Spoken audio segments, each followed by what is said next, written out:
Merci. Salut, moi je suis Thibaut, et donc moi je suis prof de code et je suis aussi entrepreneur. Et en fait, j'ai une société en Suisse qui s'appelle Le Wagon. Je ne sais pas s'il y en a qui ont déjà entendu parler. Le Wagon? Non? Ok, c'est que je fais pas bien mon boulot alors. Donc moi, si vous êtes là ce soir, à la fin de cette séance, vous devriez savoir un peu ce qu'on fait. On est une école de code un peu particulière parce qu'on apprend aux gens à faire du développement de sites internet et d'applications en 9 semaines. Ça s'appelle un coding bootcamp et c'est comme souvent, ça vient des États-Unis et c'est un truc qui a vraiment le vent en poupe. Et donc on est tout récent à Lausanne, il y a la deuxième promotion qui est en cours. On est arrivé cet été et la prochaine promo c'est cet été, donc sur les mois de juillet et août. Je ne vais pas faire trop de promo. L'objectif, je pense, si vous êtes venus, c'est pour apprendre des trucs. Et donc, on va parler de digital, de marketing, de gros hacking. Qui a déjà entendu parler de gros hacking ici? Ok. On va faire des petites démos. On ne va pas forcément suivre tous les slides dans l'ordre que c'est. En fonction des questions que vous aurez, on va faire différentes choses. Et l'objectif, c'est de vous montrer un peu des trucs sur le marketing digital qui sont aussi en relation un petit peu avec le code. Okay. N'hésitez pas à m'arrêter si vous avez des questions. C'est bien de faire un truc interactif qu'on ne s'ennuie pas trop. Alors, premier truc que je vais vous montrer, donc j'ai bien ordonné ma presse, donc je vais commencer par le point 3. Et je vais vous parler de gros hacking. Qui c'est qui saurait définir ce que c'est le gros hacking? Il y en a qui sauraient dire ce que c'est? Ouais. En gros, c'est d'utiliser la technologie et l'analyse pour cibler les bons marchés ou les bonnes choses pour pouvoir booster sa croissance. Ouais, exactement. Hacking, c'est faire des petits hacks, des petits bouts de code, utiliser la techno, comme tu dis. Et grosse, c'est la croissance, donc c'est faire du marketing, mais en utilisant les technos. Ouais. On parle souvent aussi de grosse marketing. Ouais. Et puis c'est marqué en dessous. Je vais vous parler d'abord d'un truc. Bon, on rentre vraiment dans le vif du sujet, direct. Je vais vous parler ce qu'on appelle un framework. C'est une grille d'analyse qu'on appelle AR. Est-ce qu'il y en a qui ont déjà entendu parler de AR? Ouais, non, ok. C'est pas grave, tant mieux, c'est que vous êtes au bon endroit, vous êtes là pour apprendre. Donc AR, en fait, c'est un ensemble de méthodes marketing qui a été créé par un gars qui a fondé 500 Startups, qui est un énorme incubateur de startups aux États-Unis.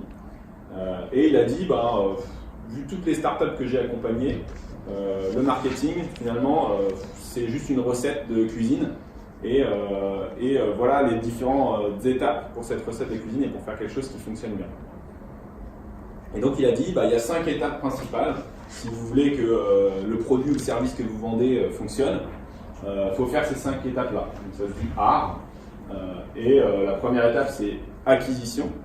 Donc on comprend, c'est comment est-ce que je fais en sorte d'être connu, comment est-ce que je fais en sorte d'acquérir des nouveaux utilisateurs ou des nouveaux visiteurs. Moi, je fais en sorte de faire ma promo, quoi. La deuxième étape, c'est activation. D'accord? Donc ça, c'est une fois que je suis connu, qu'est-ce que je demande à faire à mes utilisateurs pour commencer à avoir une petite relation avec eux, d'avoir des échanges avec eux. Ça peut être une inscription à une newsletter, ça peut être un clic sur un bouton, un like sur une page Facebook, un abonnement sur un compte Instagram, etc. Et une fois que j'ai fait ça, en gros, j'ai commencé à faire une relation avec mon utilisateur. Et l'étape d'après, c'est essayer de lui vendre quelque chose. Ouais. Et puis c'est là, en général, qu'on voit si notre produit, notre service, il va vraiment fonctionner ou pas. Si quelqu'un est prêt à payer pour acheter ce qu'on a à proposer. Et puis, marketing classique, entre guillemets, on s'arrête là. On a réussi à vendre quelque chose et c'est bon. Et lui, il dit non, si tu veux vraiment que ça fonctionne, il faut 2 étapes de plus. 1, la rétention, donc faire en sorte que la personne qui a commandé chez toi, il recommande chez toi. Et le referral, est-ce que tes clients il parle de toi, et est-ce qu'il parle de toi en bien? Est-ce que ça t'amène d'autres clients? D'accord? Je vous la fais courte, on peut donner plein d'exemples, etc. C'est juste pour que vous connaissiez ça. ARR, c'est un truc super connu et super utilisé par toutes les startups et même maintenant les grosses boîtes qui font du marketing. Elles découpent toutes leurs étapes de marketing comme ça.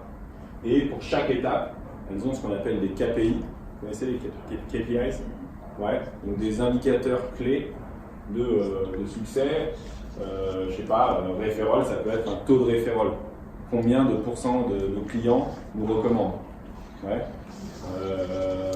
Qu'est-ce qu'il y a d'autre? Rétention, quel est le taux de le churn? Vous connaissez le churn? C'est quel est le nombre de clients qu'on perd qui ne recommandent pas au bout de 6 mois, par exemple. Ça s'appelle un churn, c'est beaucoup utilisé dans la téléphonie, par exemple. Salt, qui c'est qu'il y a d'autres, Swisscom, Sunrise, etc. Ils font souvent des offres pour vous attirer chez eux. Et puis, c'est un peu des offres à perte au début. Et puis, ils essayent de faire en sorte de perdre le moins de clients possible. Ouais. Donc, eux, ils regardent vraiment leur churn. Le nombre de clients qui s'en vont au bout de 6 mois, ou 3 mois, ou 1 mois, en fonction du film. Voilà, cette slide elle est assez chiante, donc on va passer à autre chose. Ok. Ceux qui connaissent le gros hacking, là, vous avez déjà entendu parler d'exemples de gros hacking, d'exemples de hack, d'exemples de marketing où on a utilisé la technologie pour faire de la croissance, pour faire de l'acquisition de clients. Ouais. Dropbox. Ouais, ok. Tu veux me donner l'exemple? Tu veux décrire un petit peu les autres? C'était par le référencement, ce à quoi je pense en particulier, que si tu réfères justement Dropbox à tes amis, ouais. Il y a un avantage, ouais. Tu gagnais, je ne sais plus, c'était 1 giga ouais. plus. Alors, ouais, c'est exactement ça. Ouais. Dropbox, un des trucs qui a le mieux marché pour eux, qui les a fait croître assez rapidement, c'était ça, c'était de dire on te donne un espace de stockage de 2 gigaoctets, donc je sais pas, 3 films sur internet, gratos. Et si tu en veux plus, il faut payer, ou alors il faut nous envoyer quelqu'un. Si tu nous envoies quelqu'un et qui crée son compte, on te file 10% de plus. C'était un peu plus de 10%, c'était 250 000. Et etc., etc., etc. Donc tu pouvais monter jusqu'à 20 gigas. Tu pouvais faire x10 sur ton espace de stockage, et ça a vachement bien fonctionné. Il y en a qui connaissent d'autres? Ouais. L'utilisation de LinkedIn pour envoyer des emails. Ouais, ça se fait beaucoup maintenant. Hein. On est souvent emmerdé par des gens sur LinkedIn qui nous envoient des emails automatisés. Et on s'en rend un petit peu compte. Ouais. T'as des exemples de boîtes qui font ça? Ou t'as déjà reçu des emails sur LinkedIn comme ça? Non, j'ai vu que ça se faisait, mais j'ai jamais vu ça. Ouais, alors LinkedIn, quand ils se sont lancés au début, on pouvait contacter des gens, enfin pas tout le monde, mais on pouvait contacter des gens dans son réseau élargi, genre 3e niveau. Et puis maintenant, ils ont arrêté ça. Ce qu'on peut faire, c'est qu'on peut juste demander quelqu'un en ami, quoi, et lui envoyer une petite note. Il y a un nombre de caractères limite, je connaissais, 250 caractères, un truc comme ça. Et si on veut pouvoir contacter et envoyer des emails un peu à tout le monde, bah, c'est payant. Donc ils se sont rendus compte que les gens utilisaient beaucoup ce hack, et ils se sont dit, bah attends, nous on va tirer profit. Ouais. D'autres exemples? Ouais. La nouvelle banque Claire. Ils ont fait à chaque fois qu'on invite quelqu'un, on a 50 francs de plus sur notre compte. Ouais, ok. Donc ça, en fait, il y a des trucs qui sont des hacks ou ont été des hacks et sont plus des hacks parce qu'ils sont utilisés par tout le monde, quoi. Ça, c'est un exemple. Le parrainage, ça existe depuis très longtemps. Le fait de le faire de manière technologique, c'était un petit hack. Et puis, en effet, maintenant, ça devient un peu monnaie courante, quoi. Mais c'est bien, c'est vous qui bossez, là, c'est cool. J'ai rien à faire. Il y a d'autres exemples? Celui-là? Oui, vas-y. Il y a un autre exemple, il y a un gars qui fait un abonnement, et puis à chaque fois que tu ramènes quelqu'un, bah, t'as un plus, un bonus mensuel, comme une source de revenus passifs. Ouais, ouais. Ça existe, il y a des boîtes qui fonctionnent que comme ça, presque en pyramide de Ponzi. Vous connaissez la pyramide de Ponzi? Ouais. Il y a des boîtes comme ça, dans la téléphonie notamment, il y en a, qui disent si tu ramènes des clients, tu vas toucher un pourcentage de leur facture de téléphone. Et si eux ramènent des clients, tu vas toucher un pourcentage, 10%, etc., etc., etc. Donc les mecs qui sont au début de ces systèmes-là, ils sont tout en haut de la pyramide, ils sont bien, et puis ceux qui sont en bas, un peu moins bien. Et ouais, ok. D'autres exemples? Il y en a qui connaissent ça? Airbnb, le gros hack du début. Airbnb, ils se sont lancés. Tout le monde voit ce que c'est Airbnb? Ouais. Ils se sont lancés et en gros, ça marchait bien à New York et ça marchait bien un peu à San Francisco. Et puis, ils ont levé des fonds, ils ont dit nous, on va inonder toute l'Amérique et après tout le monde et on va devenir une licorne et on va devenir une énorme start-up. Et ils ont cherché des moyens au début de grossir. Et un des moyens qu'ils ont trouvé, pour être présents déjà dans les autres villes aux États-Unis, ils se sont dit, on va créer des faux comptes Airbnb pour que quelqu'un, un voyageur qui veut réserver un appart Airbnb quelque part dans le monde, ou aux États-Unis, en même temps, tombe pas, je sais pas, il veut réserver un truc au Texas, tombe pas sur une page où il y a une map et il n'y a aucun appart. Il faut qu'il tombe sur des apparts et qu'il voit qu'il y a de l'assortiment chez nous, il y a de l'offre. Et donc pour faire ça, ils n'ont pas appelé plein de propriétaires et dire ouais, est-ce que tu veux pas mettre ton appart sur Airbnb, etc. Non, ils n'ont pas fait comme ça. Ils sont allés sur Craigslist, sur Annibis, quoi. Ils sont allés sur la section location d'appartements. Ils ont dit tous les apparts qui sont là, ils sont alloués. Donc on va les prendre, on va prendre toutes les infos, tirer toutes les infos, et on va les mettre sur Airbnb. Sans demander au propriétaire son avis. Et on va mettre un prix qu'on va calculer en fonction du prix de l'appart ou du nombre de chambres. Voilà. Ils ont fait ça.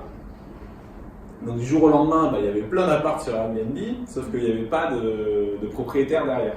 Ouais. Donc ce qu'ils ont fait, c'est qu'ils ont mis en place un système de demande de réservation. Sur Airbnb, au début, on ne pouvait pas réserver directement. On devait demander, et puis ensuite, c'est envoyer un email au propriétaire, et si le propriétaire était d'accord, c'était bon.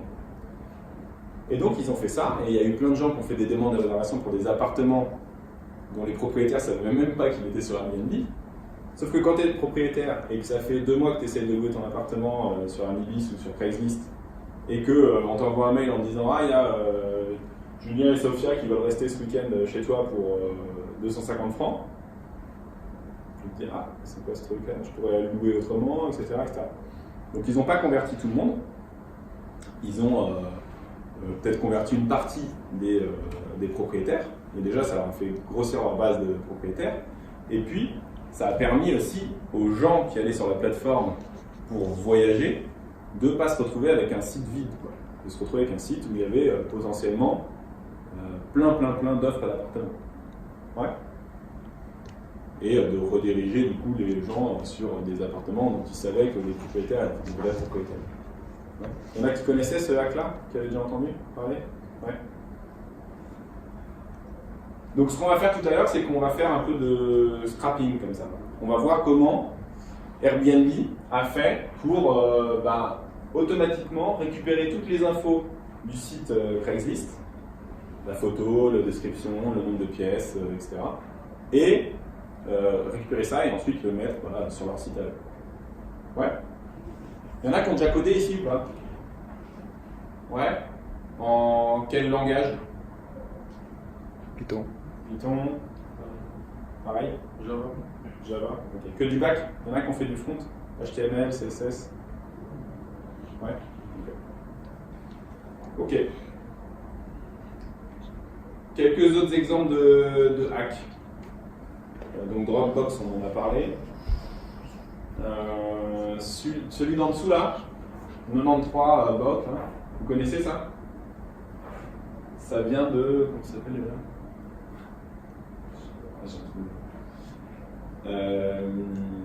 Groupon. Voilà, merci.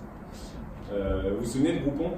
C'est un site où on pouvait avoir des deals, des super actions sur des business physiques. Donc, je sais pas, moins 70% pour aller chez le coiffeur, plein de trucs comme ça. Voilà. Et en fait, Groupon, ce qu'ils ont fait pour que ça soit connu, le trafic au début sur le net, c'était un peu le nerf de la guerre. Comment est-ce que je fais pour avoir du trafic? Comment est-ce que je fais pour avoir des visiteurs? Ce qu'ils ont fait, c'est qu'ils ont dit ok, on a des super deals, mais ils sont dispo, ils vont se débloquer que si on atteint un certain niveau de clients. Donc là, par exemple, sur ce deal-là, il fallait 100 clients pour que le deal soit débloqué. Et juste en dessous, ils mettent les boutons de partage. En gros, partage avec tes potes, et comme ça, s'ils achètent aussi, bah, le deal sera débloqué et tu pourras aller chez le coiffeur pour 5 francs ou 35 francs. Ok? Ça, c'est aussi un hack qui est, ils ont utilisé un petit peu la techno, on aurait pu le faire sans techno, mais voilà. Qu'est-ce qu'il y a d'autre? Ça, Gmail. Gmail, là, quand ils se sont lancés, c'était un peu révolutionnaire parce que il n'y avait pas beaucoup de messagerie sans pub, gratuite, avec beaucoup d'espace de stockage, etc. Et aussi simple que Gmail. Et du coup, tout le monde voulait avoir Gmail. Dans la Silicon Valley, ils voulaient tous avoir Gmail. Sauf que Gmail, ils se sont dit, on va le lancer en bêta. Vous savez ce que c'est une bêta? C'est genre la version test, mais un peu grandeur nature, quoi, avec des vrais utilisateurs qu'on ne connaît pas, etc. Et avoir des retours et corriger les petits bugs de notre outil. Donc ils l'ont lancé en version bêta. Et ils ont dit, on va sélectionner certaines personnes, cette bêta, et ces personnes, elles auront des invitations. Elles pourront inviter d'autres personnes. Et elles pourront inviter 50 autres personnes. Ça paraît énorme, 50 autres personnes. Sauf que dans la Silicon Valley, tout va super vite.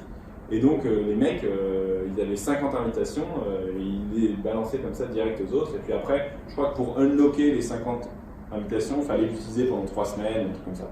Donc ce qui fait qu'il y avait finalement assez peu d'invitations disponibles. Et du coup, ça a tellement bien fonctionné, ça, qu'il y a même des invitations pour Gmail, alors que c'est un outil gratuit, qui sont retrouvées en vente sur eBay. Et je ne sais plus combien, je crois que c'était $60 ou $70, comme ça. Et pour un truc gratos, quoi, juste pour l'avoir avant tout le monde. Bon, après, il y a celui-là ou celui d'iPhone, là. Oups, qui dit à chaque fois que vous envoyez un email depuis votre iPhone ou depuis Hotmail, sans vous demander, il met une petite signature en bas que vous pouvez désactiver, mais par défaut, il vous met. Ça permet aux gens de savoir, il y a un iPhone, etc. Bon, à mon avis, ça, je ne sais pas si ça marche très bien, mais ça imprime un peu quand même dans la tête des gens. Il y a d'autres exemples qui vous sont revenus de hack? Vous comprenez le principe de grosse hacking? Ok. Il y a même des métiers maintenant de grosses hackers. Il y a des hommes d'emploi, grosses hackers, etc. Il y a des cours de grosse hacking. Ok.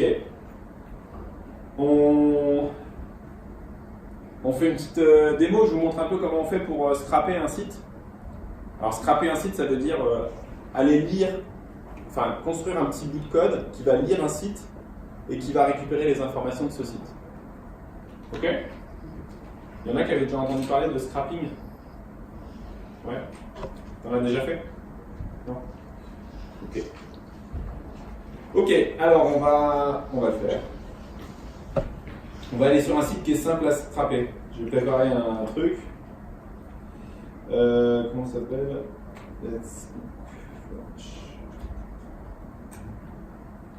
Donc c'est un site de recettes. D'accord? Et comme souvent dans les sites, il y a un moteur de recherche. Et donc je peux aller chercher tous les ingrédients que je veux et je vais trouver des recettes qui correspondent à ces ingrédients. Je sais pas, j'en ai marre.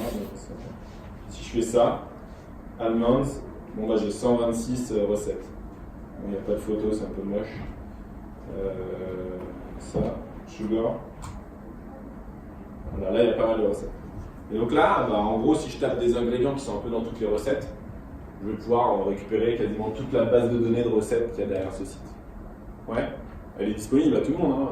N'importe qui peut aller récupérer le titre, CTRL-C, le mettre dans un fichier Excel, CTRL-V et se refaire une base de données soi-même. Ouais. Donc imaginez qu'on est Airbnb, on va sur Craigslist et on tape, je sais pas, location Lausanne. Ouais, et on récupère la liste des apparts à Lausanne.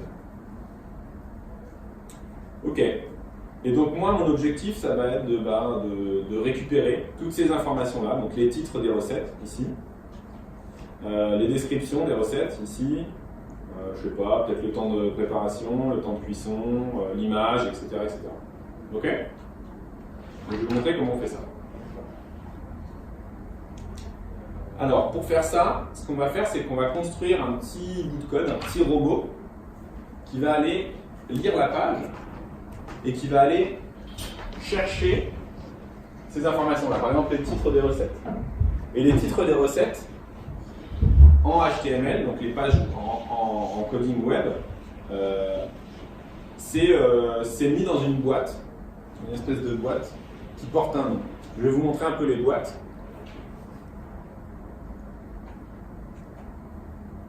Restez accrochés, je vais bien vous expliquer.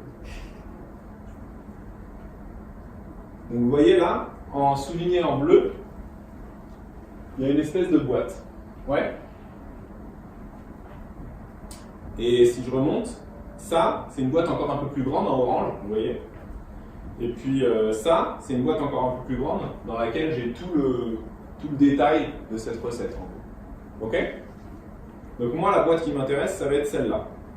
Je vais dire dans cette boîte-là, qui s'appelle M titre résultat. Div, ça veut dire boîte. En fait. Bah, dans cette boîte-là, il y a ce qui m'intéresse. Et si on regarde le titre de la recette d'après, elle est aussi dans une boîte qui s'appelle M titre résultat. Ok? Donc en fait, vous comprenez que la structure de cette page, c'est plein de boîtes, les unes dans les autres. Ces boîtes, elles sont nommées, elles ont des noms. Et tout ce qui ressemble un petit peu, tous les titres, toutes les descriptions, tous les temps de cuisson, temps de préparation, sont tous dans des boîtes qui ont les mêmes noms. Donc si moi je construis un petit robot qui dit récupère tout ce qu'il y a dans les boîtes qui s'appelle M titre résultat, bah, il va me récupérer tout ce qu'il trouve sur la page qui est dans ces boîtes-là, donc tous les titres en orange. Ok? Donc là, il y en a 10. Donc normalement, si on construit un petit robot qui va scraper cette page, on devrait récupérer 10 titres de recettes. Ok? On essaye? Alors, je vais aller dans le terminal. Le terminal, c'est une manière d'accéder à votre ordinateur sans avoir à cliquer sur les icônes, etc. D'accord? C'est juste un truc de développeur. Et je vais ouvrir un bout de code que j'ai déjà préparé, qu'on utilise souvent pour scraper des sites. Et je vais vous lire le bout de code. C'est pas grave si vous n'avez jamais codé, etc. C'est presque de l'anglais. Et on va juste décoder ligne à ligne ce que ça fait. Il faut juste savoir qu'un fichier de code comme ça, en gros, après on dit qu'on l'exécute, c'est-à-dire qu'on demande à notre ordinateur de le lire. Et notre ordinateur, ce qu'il fait, c'est qu'il le lit de haut en bas. Et il fait tout ce qu'on lui demande. D'accord? Donc, qu'est-ce qu'il fait ici? Les deux premières lignes ici, ces deux premières lignes, on lui dit juste require, ça veut dire va chercher des bouts de code qui ont déjà été codés par d'autres personnes. Et ces bouts de code-là, je vais connaître leur nom, ils s'appellent OpenURI, ça c'est pour ouvrir des URL, ouvrir des sites web. Et Nokogiri, c'est un nom japonais d'un gars, je crois, qui a créé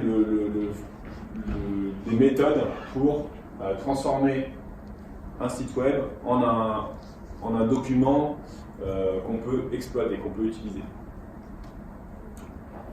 Donc là, on dit juste, va chercher des bouts de code. Okay. Ensuite, à la ligne 7, alors toutes les lignes qui sont en gris comme ça ne sert à rien, c'est juste des commentaires. D'accord. À la ligne 7, ici, on lui dit, voilà l'URL qu'on voudrait scraper. Donc l'URL qu'on voudrait scraper, c'est ça. D'accord. Alors, je vais la remplacer, cette URL, parce que nous, c'est pas cette URL-là qu'on veut scraper. C'est celle-ci. Vous êtes d'accord? Vous parlez en chinois? Un petit peu? Ok. Donc, nous, on va aller scraper cette URL. Ok. Ensuite, on lui dit, vous voyez, open url.read, ça veut dire ouvre l'URL et lis ce qu'il y a dans l'URL. Ok. Ensuite, on dit un truc un peu bizarre. On lui dit, cette URL que tu as ouvert et que tu as lu, transforme-la en un fichier qu'on appelle un fichier Nokogiri. C'est juste un fichier qui est un peu plus exploitable que le fichier HTML. Je vous montre le fichier HTML, je vous montre ce qu'on récupère ici à la ligne 9. Donc on dit openurl.read.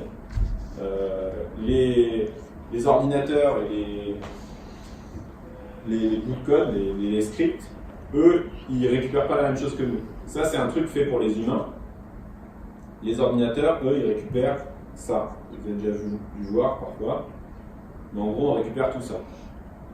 Okay, c'est tout un texte, tout un code qui permet à Google Chrome d'afficher ça. Okay, et là-dedans, si on cherche, on peut retrouver M, titre, résultat. Ouais. Et donc, on récupère tout le code. Vous voyez qu'il apparaît 10 fois, le M titre résultat. Comme sur notre page ici, les textes apparaissent 10 fois. Ok, donc, va chercher des bouts de code dont je vais avoir besoin. Voici l'URL que je veux scraper. Ouvre-moi l'URL et lis ce qu'il y a dedans. Et transforme-moi l'URL en un fichier Nokogiri. Et ensuite, une fois que tu as transformé cette URL en un fichier qui est lisible, à peu près ça c'est lisible pour une machine, en gros, pour un ordinateur, et ben tu vas chercher des boîtes qui s'appellent M-titre résultat. D'accord? Et tu vas m'afficher, ça c'est comme un print, si vous voulez, tu vas m'afficher ce que tu trouves dedans, d'accord, le texte que tu trouves dedans, et tu vas le strip, ça veut dire que tu vas enlever tout ce qui n'est pas beau à côté. Ok? On se lance ça? Donc, pour lancer, je dis juste à mon PC, à mon Mac, je lui dis lance-moi avec Ruby, qui est un langage de développement, ce fichier-là. D'accord? Je lance. Et là, vous avez vu, ça a pris un petit peu de temps. Et puis après, ça a affiché des trucs. Qu'est-ce que ça a affiché? Ça a affiché ici, Sugar Crust Pastry. Ça a affiché ce truc-là. Ensuite, ça a affiché chouquette machin. Ça a affiché ce truc-là. Etc. French meringue, chocolate, Christmas. French meringue, chocolate, Christmas, etc. D'accord? J'ai pu récupérer tout ça. Si j'avais voulu récupérer autre chose, par exemple là, le truc d'ingrédients, il aurait fallu que je trouve dans quelle boîte, ou comment s'appelle la boîte qui contient cet élément-là. Ben là, la boîte, elle s'appelle M-text résultat. Donc je vais remplacer M-titre résultat par M-text résultat. On va voir ce qui nous sort.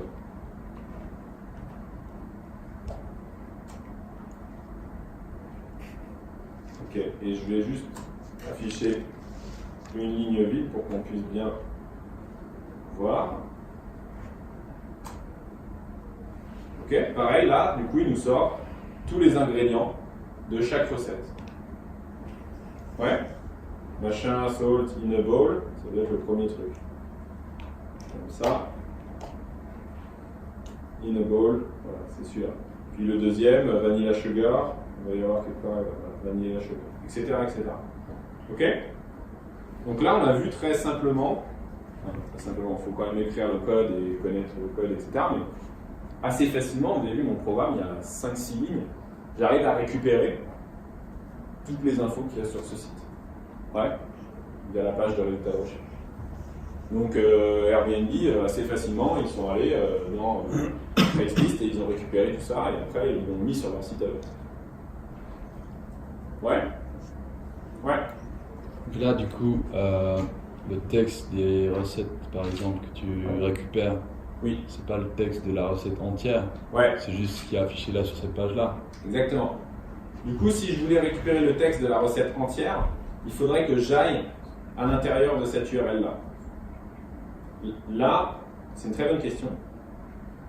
Là, en fait, dans cette boîte-là, il y a à la fois le texte du titre et le lien, je ne sais pas si tu vois ici, il y a un lien vers la recette en question. D'accord? D'ailleurs, si je mets ce lien dans l'URL, je vais vers la recette en question. Ouais. Donc il faudrait que je récupère le lien. Ça c'est facile, je dis juste je veux récupérer ce qu'il y a dans la boîte, ce qu'il y a dans le lien, il va me le donner. Et ensuite, je dis ouvre-moi le lien. Et une fois qu'il a ouvert le lien, là, de nouveau, je peux récupérer le vrai texte, tout ce qu'il y a là-dedans. Ok? Mais tu as raison qu'ici, on récupère que ça finalement. On récupère que ce qui s'affiche sur la page. Mais assez facilement, on peut aller dans le site, descendre de niveau, etc. Ouais. D'autres questions? Non? Ça récupère seulement ce qu'il y a dans cette page ou... Là, en fait, on peut récupérer tout ce qui est présent sur le site. Là, sur cette page. D'accord? Et présent sur cette page, il y a tout ce que vous voyez d'affiché, mais aussi des trucs cachés. Là, il y a un lien.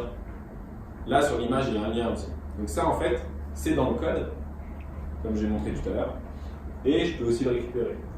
Et les liens, en fait, ça me permet de naviguer un peu dans tout le site. Si je compte, oui. Si tu as 100 résultats et tu as 5 pages pour 100 résultats, Ouais. tu récupères tous les 100 ou seulement Non. 20? Là, il récupère que les 10, tu as vu? Sur 843, il n'en a récupéré que 10. Mais très facilement, regarde, il faut juste regarder l'URL comment elle est faite. Ici, si j'ajoute à mon URL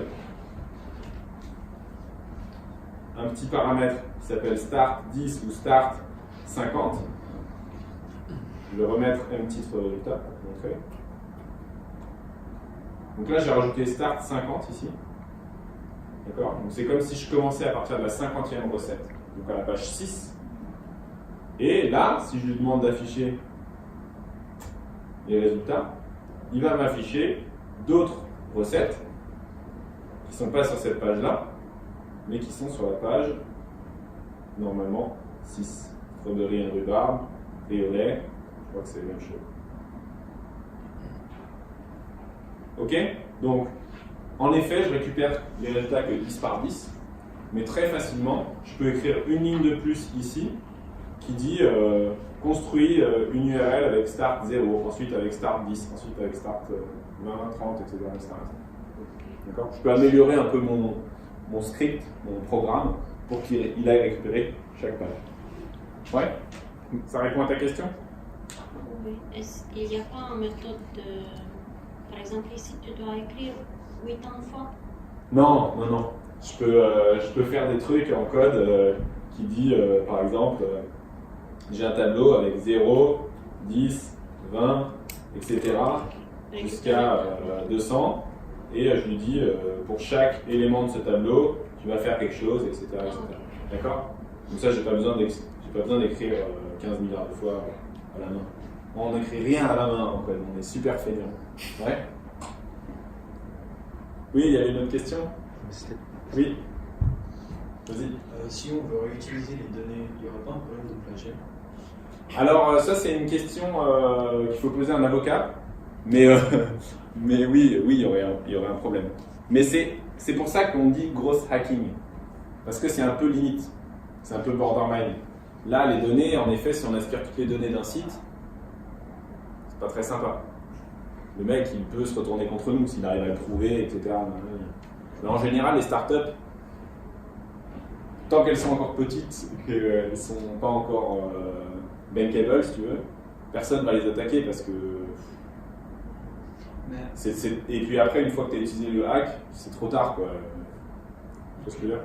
Mais c'est un peu limite, c'est un peu border. J'avais entendu dire justement, je ne sais pas exactement comment ça se passe, mais que Google en gros a une sorte d'algorithme qui va justement scanner le site internet.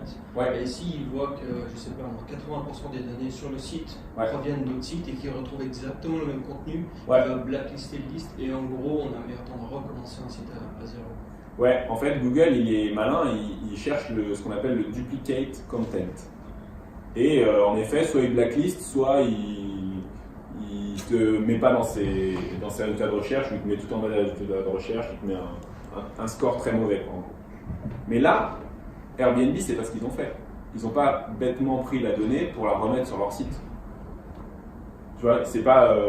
moi, par exemple, si je fais un site de recettes et que je vais copier ces recettes et que je les mets sur mon site, là, oui, c'est un peu bête. Mais si, je sais pas, je veux faire une analyse sur combien il y a de sucre dans les recettes en général, de gâteaux, ben, je vais utiliser cette donnée-là et je vais en faire quelque chose d'autre, je vais produire de la valeur avec. Airbnb, c'est pareil, ils ont produit un peu de valeur, ils ont pris des données de Anibis ou de Craigslist et ils ont créé des annonces chez eux, ils n'ont pas refait un Anibis bis ou un Craigslist bis. Ouais. Le scrapping, c'est pas uniquement malveillant. Ouais. C'est surtout un but de. Comment on peut dire ça? Tout ce qui est veille concurrentielle. Par exemple, ouais, par exemple. Il y a beaucoup d'outils. Par exemple, il y a des outils depuis la naissance des réseaux sociaux qui permettent aux marques de monitorer ce qui se dit sur eux. Je sais pas, je suis Chanel, je veux savoir tout ce qui se dit sur les réseaux sociaux sur moi et voir s'il y a des clients qui sont pas contents, etc. Parce que je veux avoir une super bonne image auprès du public. Et donc, dès qu'il y a quelqu'un qui n'est pas content, je veux le savoir et je veux pouvoir lui parler. Là, il y a des outils marketing qui se sont développés pour aller justement scraper tous les réseaux sociaux, voir ce qui se dit sur un certain mot-clé et pouvoir le remonter en temps réel à la marque. Vous avez une question? Elle l'avait posée ensuite, donc c'est bon. D'accord. D'autres questions? Non? Ok. Bon, ça c'est pour la partie gros hacking. Il y a plein d'exemples, si vous allez voir sur internet, il y a plein d'exemples même plus récents sur ça. Voilà. Ensuite, on peut faire deux autres trucs. Alors, il y a deux options. Je vous propose qu'on vote à main levée. Comme ça, vous réveille un peu. Alors, il y a un premier truc. C'est comment est-ce qu'on fait quand on a une idée de business, une idée de on veut vendre un produit ou un service digital. C'est quoi la démarche du j'ai l'idée à j'ai un petit prototype qui fonctionne. Prototype en mode maquette, donc des trucs que je peux montrer à des potentiels clients, à des investisseurs. D'accord ? Toute la démarche pour faire ça. Deuxième option,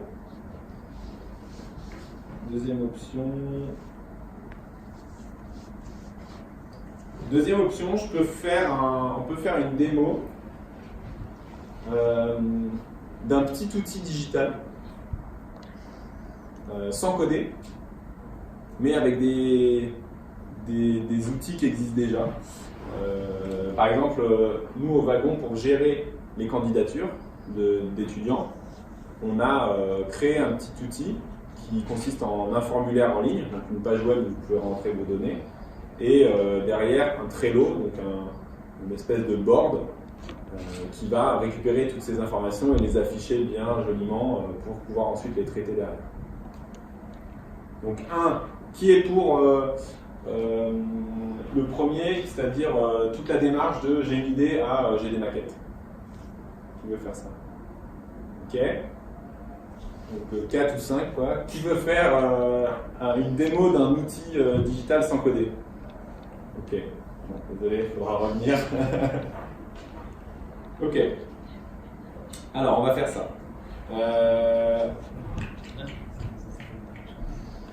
Qui connaît Trello? Ok, super. Donc Trello, pour ceux qui ne connaissent pas, je vais créer un compte. Alors, pour créer un compte, ils ont changé leur truc. Donc pour créer un compte sur Trello, pour me faire spammer, je vais prendre une adresse temporaire. Je vais aller sur Trello. Sécurité.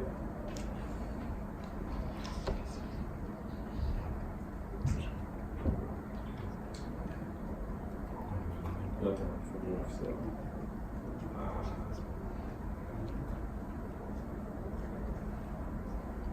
C'est gratuit ce truc de email temporaire? Ouais. Ouais, c'est gratuit. Hop. Et puis là, je vais mettre une ligne plus. Hop. On va dégager lui.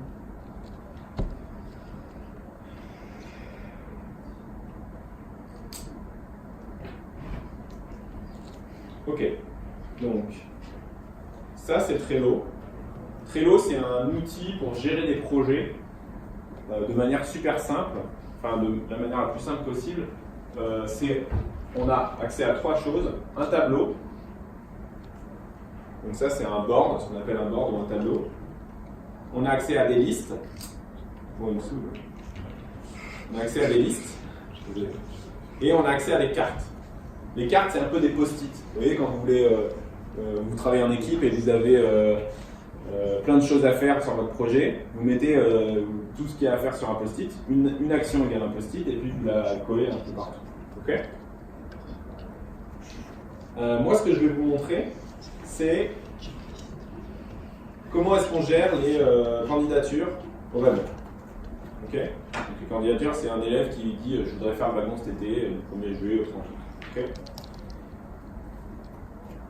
Donc, on a différentes listes, donc c'est différentes colonnes. On a d'abord la liste inbox, qui est à chaque fois que un étudiant remplit un formulaire en ligne et dit je voudrais faire le wagon, c'est ça, je suis motivé pour ça, je voudrais faire de telle date à telle date, etc. Ça arrive ici, d'accord ? Ça arrive dans inbox et puis là, on a en général un truc avec le nom de l'étudiant et puis ici il y a, je sais pas, ses motivations.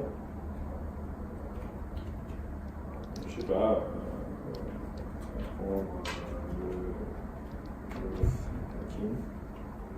et puis quand, je sais pas, juillet, août 2019. Ok ? Donc on a des cartes comme ça et on a une carte par étudiant qui est intéressé potentiellement. Sauf qu'on ne prend pas tout le monde parce que ça ne convient pas forcément à tout le monde. Et puis il y a certaines personnes qui disent qu'ils sont intéressés et puis au bout d'un moment ils ne sont plus intéressés, ils ont fait d'autres choses, ils veulent aller à la plage, autour, donc en fait on a différentes étapes dans notre processus, ce qu'on appelle un tunnel d'acquisition. Un peu comme ART, ce que je vous ai montré tout à l'heure. Vous avez déjà entendu parler de ça, de tunnel d'acquisition ? Ou de funnel en anglais ? Voilà, nous c'est notre tunnel d'acquisition. Donc on a des gens qui disent je suis intéressé, ensuite on fait une petite interview avec eux, ensuite on fait un test technique,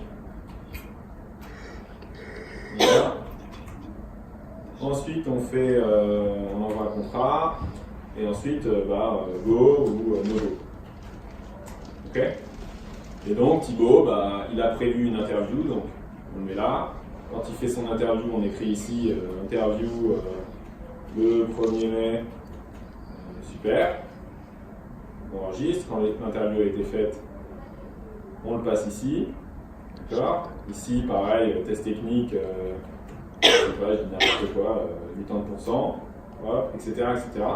Ce qui fait que on garde dans la carte toutes les infos de ce qui s'est passé avec un candidat.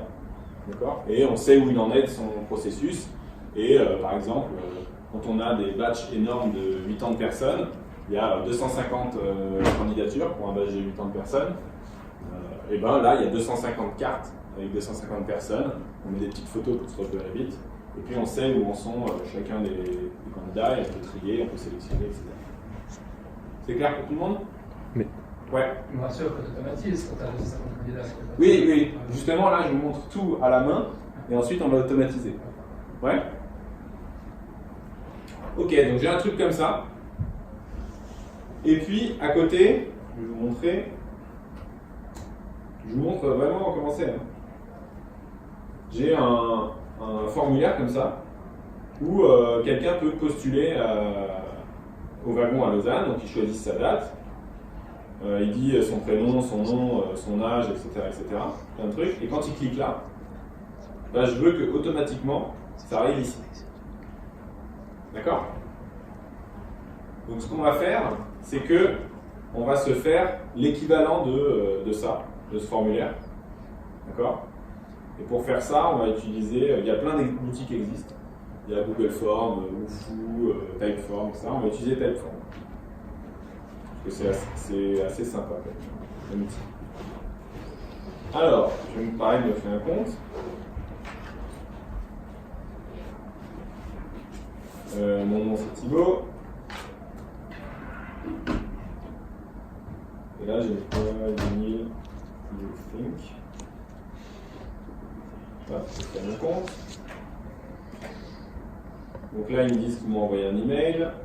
Alors est-ce qu'ils m'ont envoyé un email? Ouais, ils m'ont envoyé un email. Alors, il faut que j'active mon truc. j'active mon compte.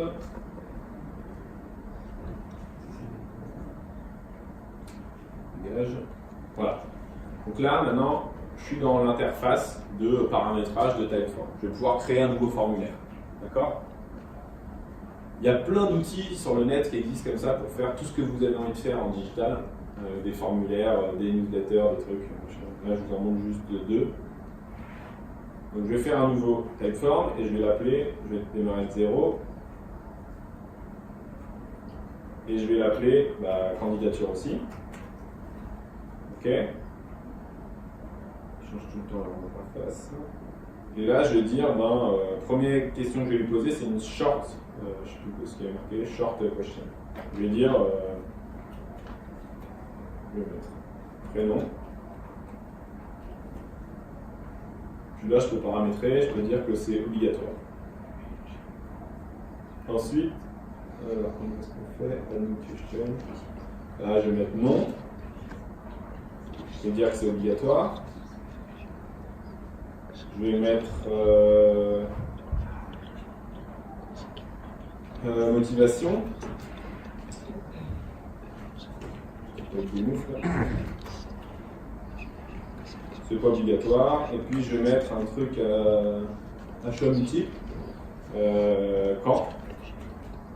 Et là, il y a marqué été 2019. Et ensuite, été, automne 2019, hiver 2020 ou printemps 2020. Ça, je vais dire que c'est obligatoire aussi. Et je vais dire qu'on peut prendre plusieurs choix, multiple selection. Ouais. On peut en prendre autant qu'il veut. Ok. Bon, j'ai créé mon formulaire. On va aller voir ce que ça donne. Donc là, je peux m'inscrire. Thibaut. J'aime. Motivation. Apprendre y arriver. Et quand été ou automne, c'est bien. Ok. Je soumets.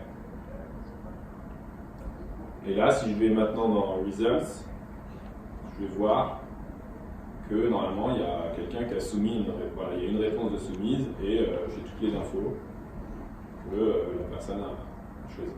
Ok? Donc là, j'ai un petit formulaire. Là, j'ai mon board. Maintenant, ce que je veux faire, c'est qu'à chaque fois qu'il y a quelqu'un qui soumet une info dans mon formulaire, que ça arrive ici. Ouais. Et là, normalement, j'ai besoin de coder, j'ai besoin d'aller chercher les infos dans Typeform et puis les mettre dans Trello, d'une certaine manière. Ouais. Et en fait, il y a d'autres outils. Il y a un autre outil qui s'appelle un middleware. Donc, c'est un peu un entremetteur, si vous voulez, qui fait ça, qui fait les connexions entre plein d'outils différents qui sont accessibles sur le web. Ce truc-là, il y en a plein, mais il y en a un qui est très pratique qui s'appelle Zapier. Pareil, je vais me créer un email. Alors, il y a mon email de boulot, ça tombe bien. Hop. Thibaut.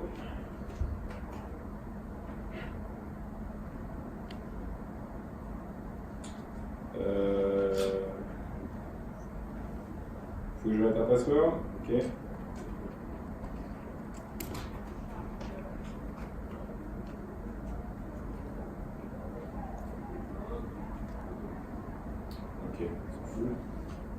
Et donc là, il me dit, voilà, tu veux faire des liens entre différentes apps, différentes applications. Voilà toutes les applications avec lesquelles on a déjà des connecteurs, en gros. D'accord? Je dis, ok, bon, c'est cool, mais moi, je sais déjà ce que je veux faire. Je vais skipper. Et ce qu'on va faire, on va brancher un tuyau. On va brancher un tuyau entre Typeform et Trello. Et un tuyau, ça s'appelle un zap chez nous. D'accord? Donc il me dit, premier truc à choisir, c'est le trigger. Qu'est-ce qui va être le déclencheur? Qu'est-ce qui va être le déclencheur, à votre avis? Une candidature. Quelqu'un qui remplit une entrée dans Typeform. Donc le déclencheur, ça va être dans Typeform. Dans Typeform, il me dit ton trigger c'est quoi? Est-ce que c'est une nouvelle entrée? Bah oui, c'est une nouvelle entrée dans Typeform, c'est une nouvelle candidature. Ok? Il me dit ok, t'as un compte Typeform? Je lui dis bah ouais, j'ai un compte Typeform. Là il est malin parce que comme je suis déjà connecté sur Google Chrome avec ce compte-là, il me dit ok, je te reconnais, est-ce que tu veux bien me donner accès à tout ça? Je dis bien sûr.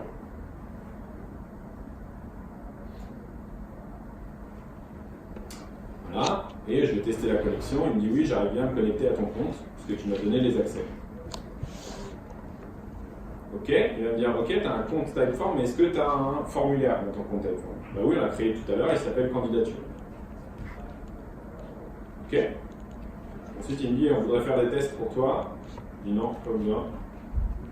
Bon, j'ai trop tardé. Il m'oblige à faire des tests, c'est pas grave.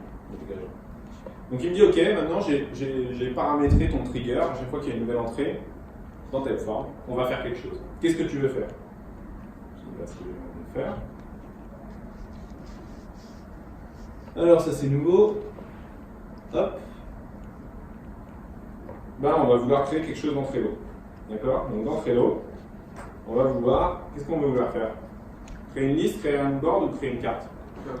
Ouais, créer une carte. Et en fait, il y a plein de trucs. On peut faire plein de trucs dans Trello. Vous voyez?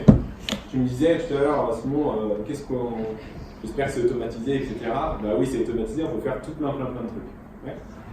Donc nous, on va vouloir créer une carte. Je continue. Pareil, je connecte mon compte. Bon, ça c'est pas très intéressant, mais il faut juste le faire. Voilà. Est-ce que la connexion fonctionne? Oui. Et donc là, il me dit, ok, pareil, tu as un compte, est-ce que tu as un board? Oui, j'ai un board candidature. Donc là, vous voyez, il a accès à mon compte, il a accès à tout ce qu'il y a dans mon compte. Est-ce que tu as une liste dans laquelle tu veux qu'on le mette? Donc nous, on va mettre ça dans Inbox, vous êtes d'accord? Ok, et ensuite, c'est là que ça devient un peu plus intéressant. Nous, on voulait que la carte, là, le titre de la carte, ce soit le prénom et ensuite le nom. Ouais. Et bien là, on va pouvoir utiliser les champs de Typeform.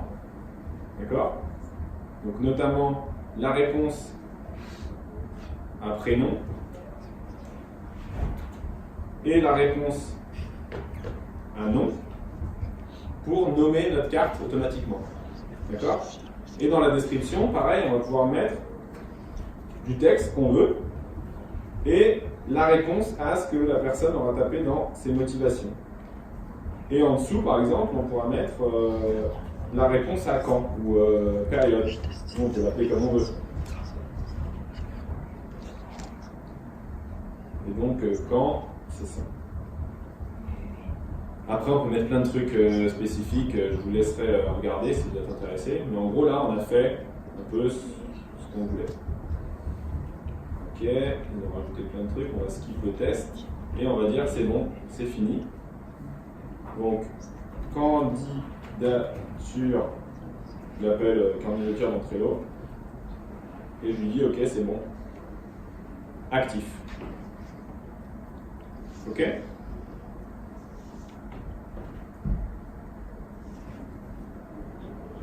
Alors là, toujours rien, c'est normal, parce que j'ai juste branché un tuyau, mais s'il n'y a pas d'eau ou de, je sais pas, de n'importe quoi qui va dans le tuyau, il ne se passe rien, le tuyau est là, mais il est vide. Donc ce que je vais faire, ce que vous pouvez faire avec moi si vous voulez, c'est que on va se remplir ça. Alors je vais vous mettre sur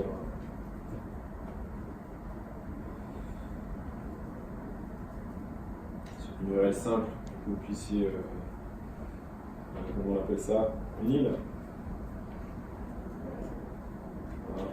You think. Voilà, donc si vous allez sur bit.do/youthink, vous allez tomber sur le Trello, sur le Typeform, pardon, et vous allez pouvoir remplir. Là, je sais pas, je vais mettre Jack, London, c'est le clavier. Quand Jack London il revient qu'en 2020. Voilà, je soumets, et là, normalement, bam, automatiquement, j'ai une candidature qui est apparue. Okay, si je vais dedans, là j'ai tout ce qui a été tapé par Jack London quand il a rempli sa candidature. Ouais, vous pouvez essayer, voilà. Le Rally Swag est là aussi. Il veut devenir riche et il est prêt à faire n'importe quoi. Ok? Ouais. Comment tu te protèges des bots? Là, je me protège pas des bots parce que j'en ai pas besoin. J'ai jamais de trop de problèmes. Si, imaginons les bots, qu'est-ce qu'ils vont faire? Ils vont remplir plein de fois le formulaire. Bah, je sais pas. Alors si t'as 500... J'ai pas trop de problèmes. J'ai pas de problème pour l'instant. Okay. Mais si j'en avais un, je regarderais comment faire. Peut-être que j'exclurais les adresses IP. Peut-être que je sais pas. T'as une solution? Ça dépend de l'intermédiaire que tu utilises, mais peut-être tu peux utiliser un CAPTCHA. Ouais, oui, ça va. C'est une bonne idée. Je pourrais rajouter. Peut-être que dans Typeform, il y a une possibilité de rajouter un CAPTCHA ou un truc comme ça. On peut regarder. C'est une bonne idée. Donc, create. Peut-être que c'est une option payante, tu vois, par exemple. Ça ne m'étonnerait pas.